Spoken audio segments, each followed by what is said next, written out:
Qué grato poder estar en este tiempo dispuestos para bendecir y para honrar al Señor. Quiero invitarle a que me acompañe a Esther, capítulo 3, versículos del 10 en adelante. Dice la poderosa palabra del Señor. Entonces el rey quitó el anillo de su mano y lo dio a Amán, hijo de Hamedata, agageo, enemigo de los judíos, y le dijo: la plata que ofreces sea para ti y asimismo el pueblo, para que hagas de él lo que bien te pareciere.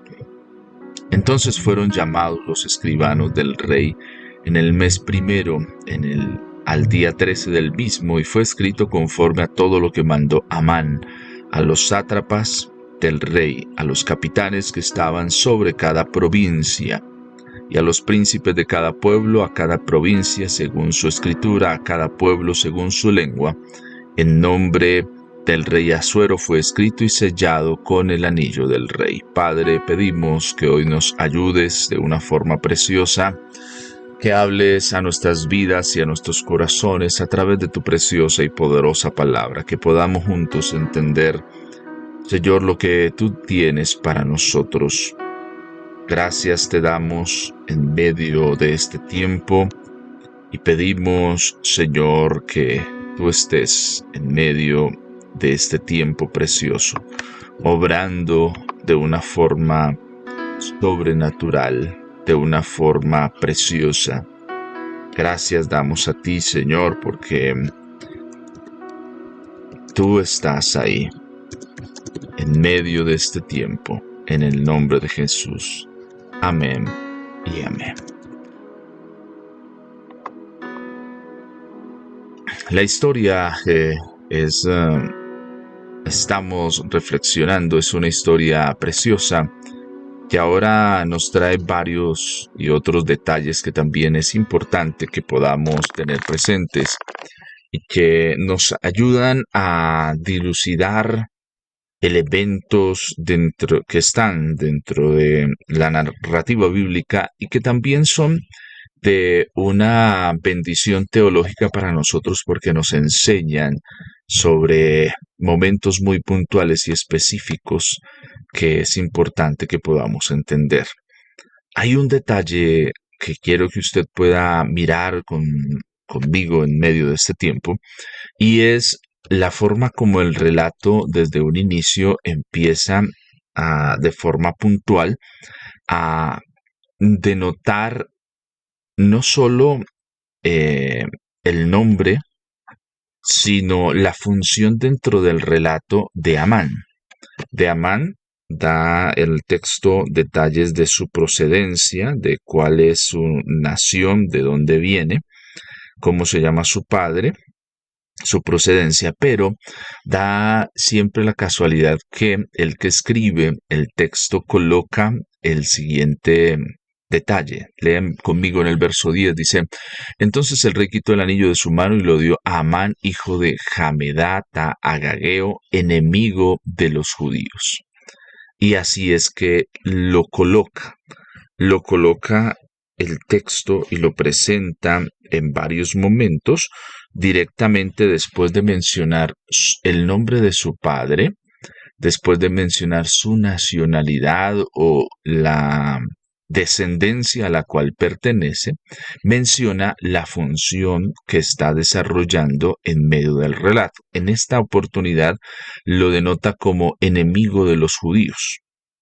Lo presenta como alguien que en la definición, el verbo que encontramos ahí para propósitos de estudio, usted que está con nosotros en medio de este tiempo, es el verbo tesar, tesarar, tesarar, T-S-A-R-A-R,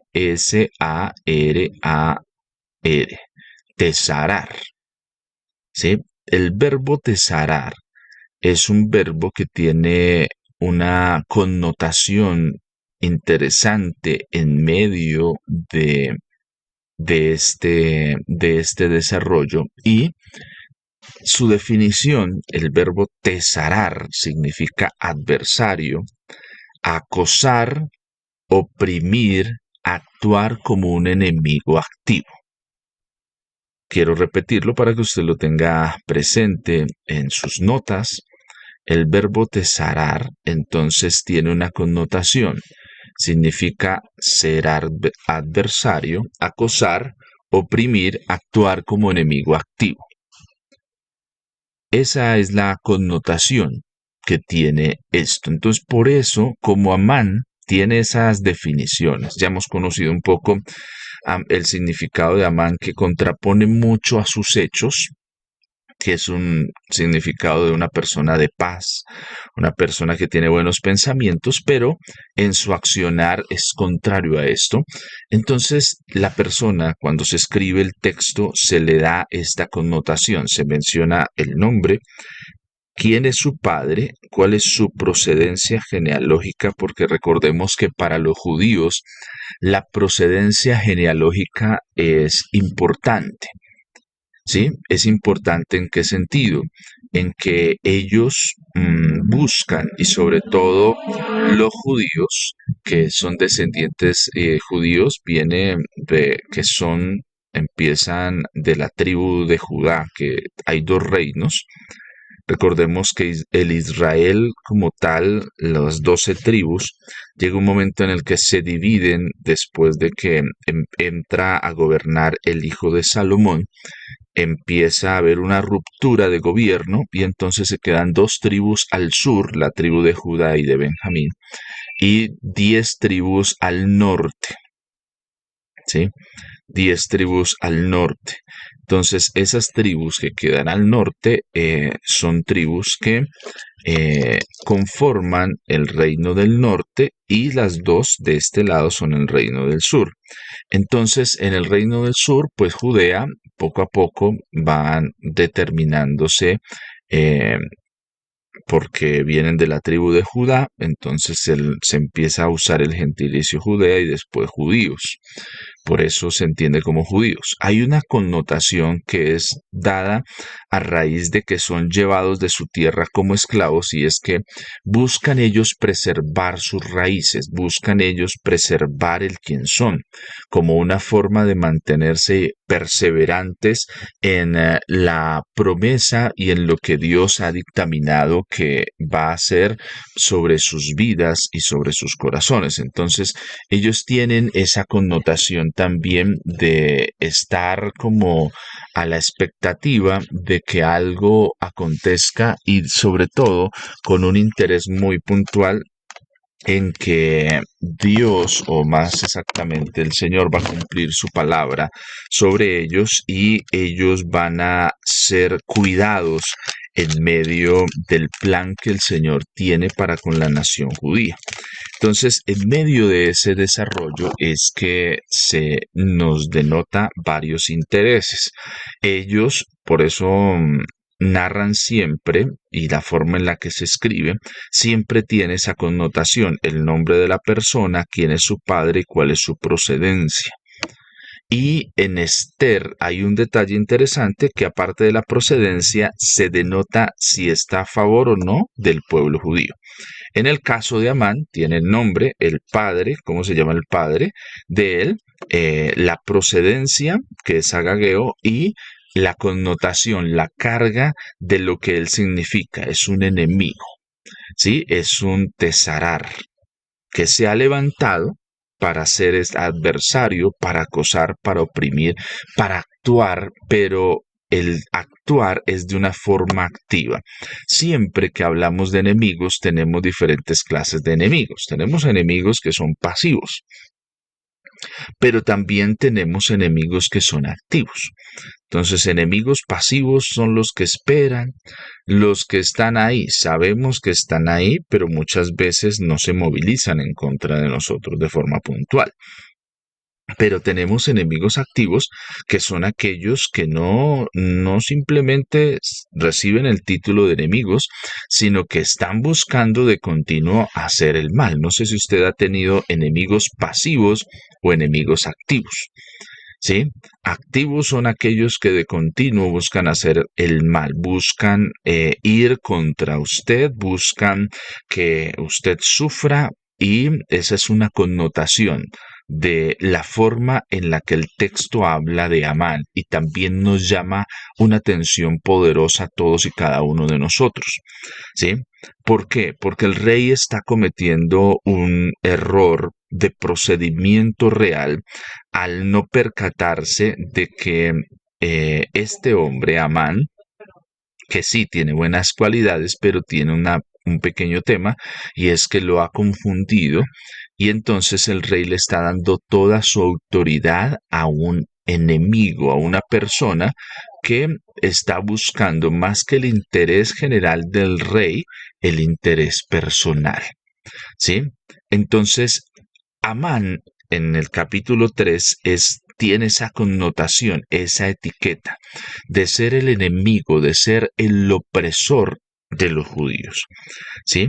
Entonces, mire que el tema de hablar de los opresores y de los enemigos es algo importante también que tú y yo tenemos que tener presentes, porque muchas veces nosotros olvidamos quiénes son nuestros enemigos. Muchas veces nos centramos en que tenemos un solo enemigo y todo se lo damos a ese enemigo, ¿sí? Uno de los enemigos más promocionados que tenemos es el diablo, la Satanás, Lucifer. Es el enemigo que nosotros tenemos, pero no es el único enemigo que nosotros tenemos. Y a veces nosotros le damos demasiado crédito a él de lo que él merece, y el crédito que tiene y la fama que se ha hecho ha sido más el resultado de nuestro mal entender de los enemigos que nosotros tenemos. ¿Y por qué es importante saber y conocer qué enemigos tenemos? Porque la escritura en el Nuevo Testamento hace un desarrollo también interesante, y lo hace Pablo cuando coloca de ciento que nosotros pertenecemos a una milicia. Pablo, mirando el contexto romano, del cual también él se surte para poder explicar principios poderosos a través que es importante que nosotros entendamos. Entonces Pablo hace un desarrollo en el Nuevo Testamento de hablar que somos soldados de Cristo. Por eso usa la descripción de la armadura de Dios de una forma con los elementos que tiene y que observa en su contexto, que son los elementos propios de la cultura romana. Entonces, en ese contexto habla del ejército, habla de que pertenecemos, que somos militantes y que también estamos en guerra. Cuando hablamos de estar en guerra, hablamos de hay huestes espirituales de maldad. ¿Sí? Hay ciertas situaciones que nosotros muchas veces de eso casi no hablamos, y muchas veces la forma en la que nos acercamos a esos conceptos son a través de mitos y muchas cosas que no se acercan a la realidad. Y el que Esther introduzca, en el libro de Esther se introduzca esta parte de enemigos, también hay una reflexión que nos toca a nosotros, y es aprender a identificar cuáles son mis enemigos. Pablo lo dice con mucha claridad. Dice, nuestra lucha no es contra sangre y carne. Y esa es una de las cosas con las que nosotros muchas veces tenemos que aprender a identificar dentro del desarrollo de nuestra vida cristiana. ¿Quiénes son mis enemigos? ¿Por qué es importante identificarlos? Porque eso también nos permite entender cómo actúan ellos, cómo se mueven y qué es lo que están buscando hacer con nosotros. Nosotros entendemos como personas creadas por el Señor. Tenemos una connotación de alma, cuerpo y espíritu. Somos tripartitos, tenemos alma, cuerpo y espíritu. Y nuestros enemigos buscan también atacar una de esas áreas. Tenemos enemigos que pueden ser pasivos, que pueden estar esperando, que son pacientes, pero también podemos tener enemigos que de forma activa se ensañan con nosotros y vienen con nosotros utilizando personas, artimañas, situaciones y circunstancias. Hay una Hay por ahí una frase popular que no tiene que ver con la escritura, que dice, de las aguas mansas líbrame, Señor. Es un dicho popular. Pero digamos que también tiene una connotación interesante que pudiéramos de pronto analizar, abrir un paréntesis corto y pequeño aquí.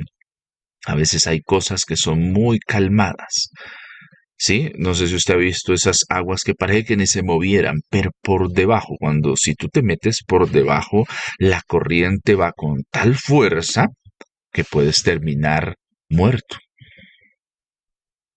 Hay enemigos que vienen contra nosotros, pero la forma de poderlos enfrentar es aprendiendo a identificar cuál es el enemigo que me está atacando.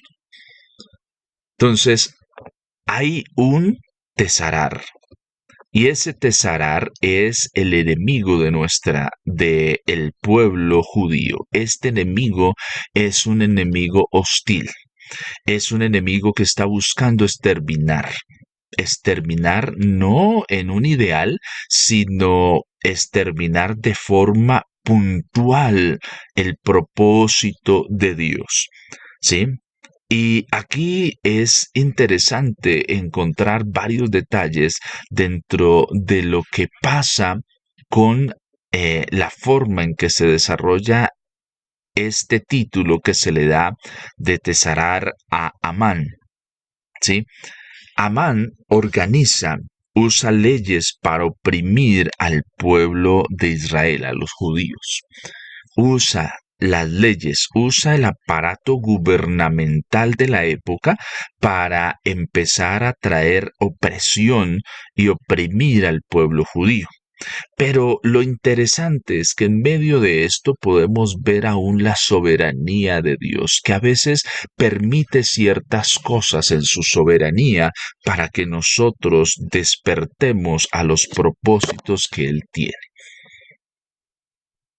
Quiero repetirle esto para que lo podamos tener presente y podamos también mirar desde esta perspectiva lo que nos plantea el libro de Esther. ¿Por qué? Amán es importante y está dentro de lo que Dios está permitiendo que pase en la historia. En la narrativa bíblica el Señor permite que se levanten muchas veces diferentes enemigos y adversarios que vienen de frente contra el pueblo de Israel. Y lo interesante es que el Señor permite que se levanten esos adversarios y ese levantarse de los adversarios también permite que se pueda ver la obra del Señor de una forma poderosa y preciosa y contundente. La Escritura nos declara y nos dice, cuando el pecado sobreabunde, sobreabunda la gracia. Y esto es algo que nos permite mantenernos firmes frente a las situaciones que tenemos. Nosotros tenemos 3 enemigos y tal vez 4. El primer enemigo que nosotros tenemos es el diablo. Satanás, Lucifer, el chanclas, como usted lo llame. Hay unas cosas que él hace y hay otras cosas que no puede hacer. Voy a darle algún detalle. El diablo no puede leer sus pensamientos. Así usted no lo crea, o no sé si lo sabe y lo tiene claro, pero el diablo no puede leer sus pensamientos. Contrario a lo que muchas personas creen, que el enemigo puede leer nuestros pensamientos, no lo puede hacer, ninguno de nuestros enemigos lo puede hacer. ¿Sabe cuándo el diablo sabe que surtió efecto su ataque? Cuando tú hablas y cuando tú empiezas a tener actitudes que denotan que está funcionando su ataque. Pero el ataque puede llegar a tu mente y no tener el resultado que él está esperando. Él no puede leer tu mente, contrario al Señor que sí escudriña los pensamientos y las intenciones de nuestro corazón. ¿Sí? El Señor sí escudriña nuestros pensamientos, prácticamente puede conocerlos. Jesús muestra en su desarrollo mientras está en la tierra, habla de eso. Y hay una expresión preciosa que nos permite entender eso, y es cuando Jesús dice, cuando en los evangelios se narra y se dice Él conociendo los pensamientos de ellos, y eso es poderoso. Ahí nos dilucida que Dios, ¿sí? Dios sí lo hace, Dios sí conoce los pensamientos, pero el diablo no. Y esta es un arma poderosa que tú tienes para poder enfrentar a tu enemigo, ¿sí?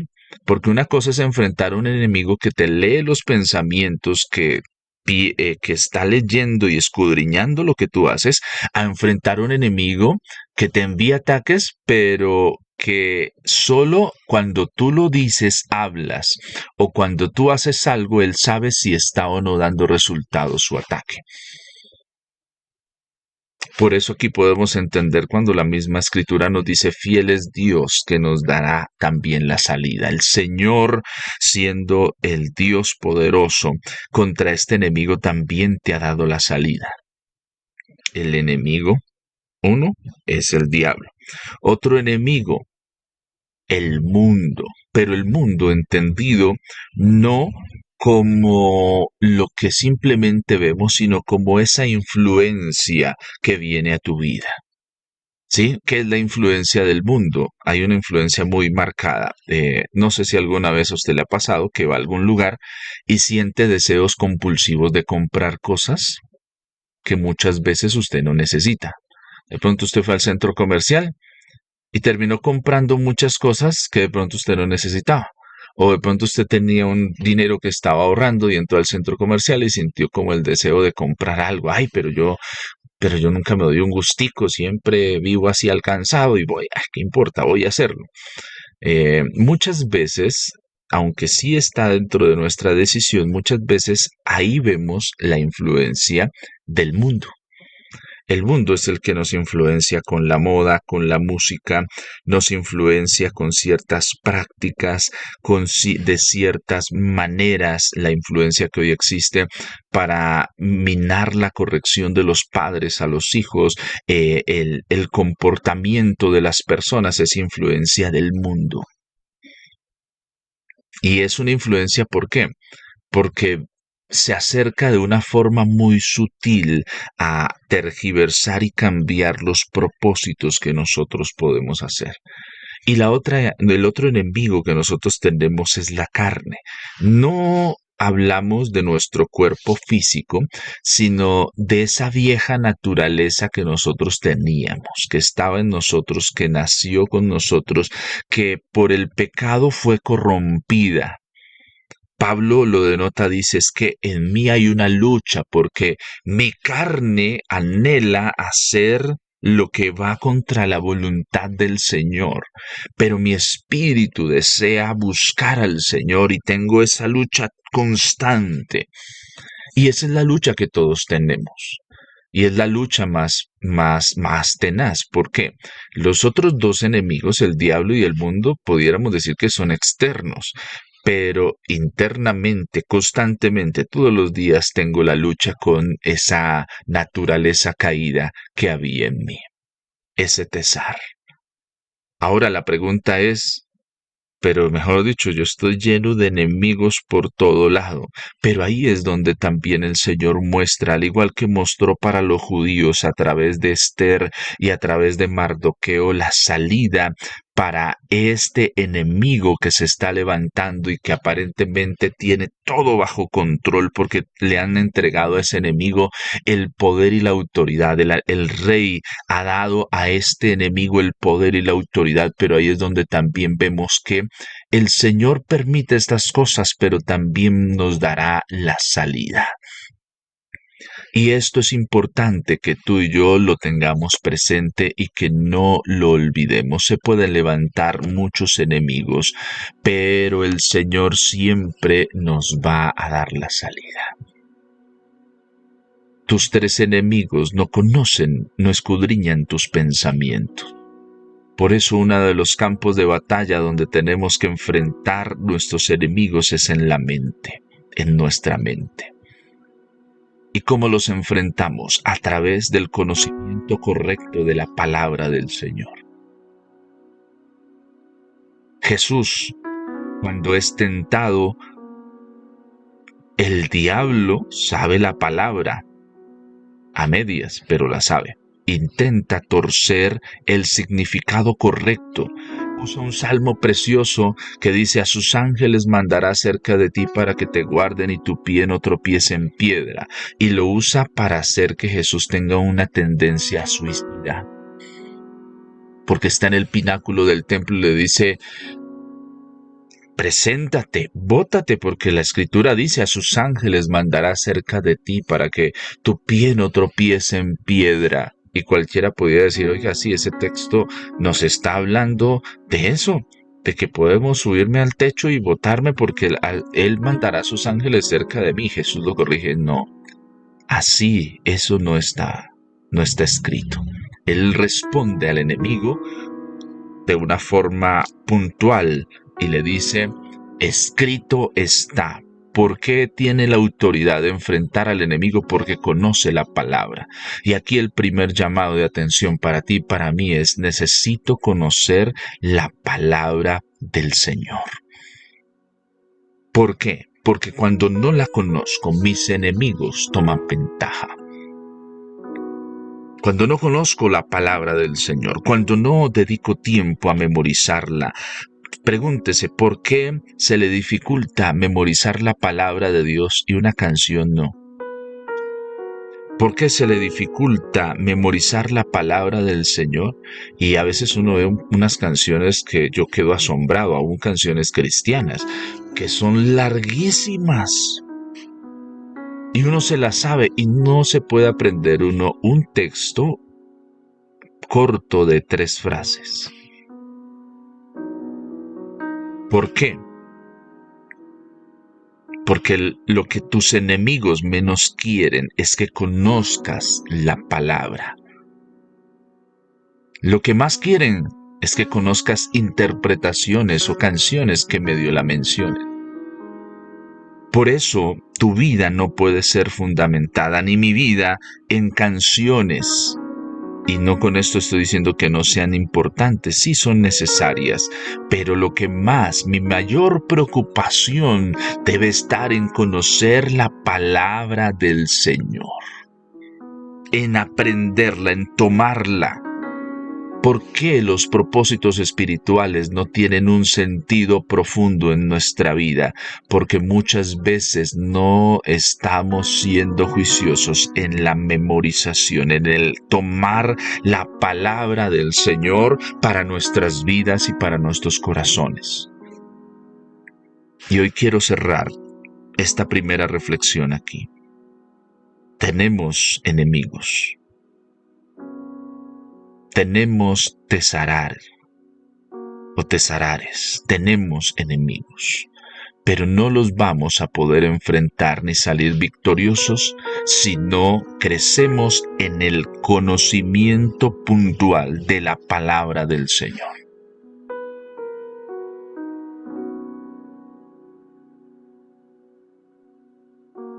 Necesitas y necesito crecer en aprender la palabra del Señor. ¿Qué va a guiar y quitar la oscuridad de tu camino? La palabra, dice el Salmo 119, versículo 105, lámpara es a mis pies tu palabra y lumbrera a mi camino. ¡Cuánto amo tu ley! Son una delicia, son mi deleite. Necesitamos, como hijos de Dios, aprender a deleitarnos en su palabra. Conocer su palabra nos da las herramientas que necesitamos para enfrentar las acechanzas que vengan de parte del enemigo para contra nosotros. Hoy es la oportunidad. Hay enemigos. La Escritura le da el título a Amán de enemigo. Identifica cuál de estos 3 enemigos está atacando tu vida. Porque a veces pensamos que es: ¡ay, el diablo me puso una trampa! No, resulta que fue mi naturaleza vieja, que me conoce. Sabe muchas veces lo que me gusta y me influencia otra vez. Pero si tú y yo nos llenamos de la palabra del Señor, vamos a poder enfrentar esos enemigos. Las personas no son nuestros enemigos, son influenciados por el mundo, el diablo, la carne. Por eso actúan así contra nosotros. Porque si conocieran la verdad, al igual que tú y yo, no actuarían de esa manera. Pero cuando estamos cegados por la mentira, por el engaño de este mundo, actuamos según las órdenes de aquellos enemigos de que somos esclavos. No es que tu vida espiritual no tenga resultado, es que tus enemigos están ganando la batalla porque no conoces la palabra del Señor. Dice la Escritura, conoceréis la verdad y la verdad nos hará libres. Te hará libre, os hará libres. Necesito conocer la verdad revelada, la palabra del Señor. Y cuando la conozca, cuando la aprende, cuando me apropio de ella, la entiendo, voy a poder vencer las acechanzas de nuestros enemigos. Oremos al Señor. Padre, hoy venimos delante de tu preciosa presencia.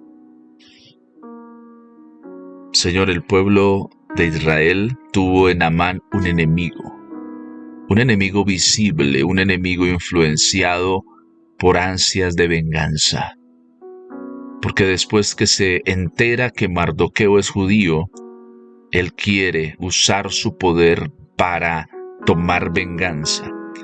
Tú lo permites en tu providencia, no porque odies a los judíos, sino porque también a través de Amán quieres despertarlos. Señor, nuestros enemigos muchas veces vienen a nosotros.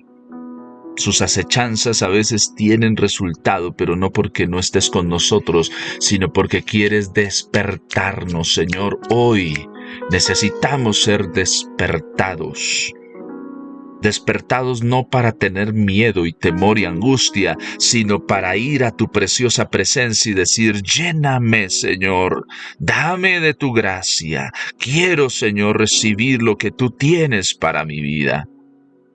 Señor, tú eres el que nos libera y nos guarda de los enemigos que son visibles y ocultos. Aunque un ejército acampe contra nosotros, no temerá nuestro corazón.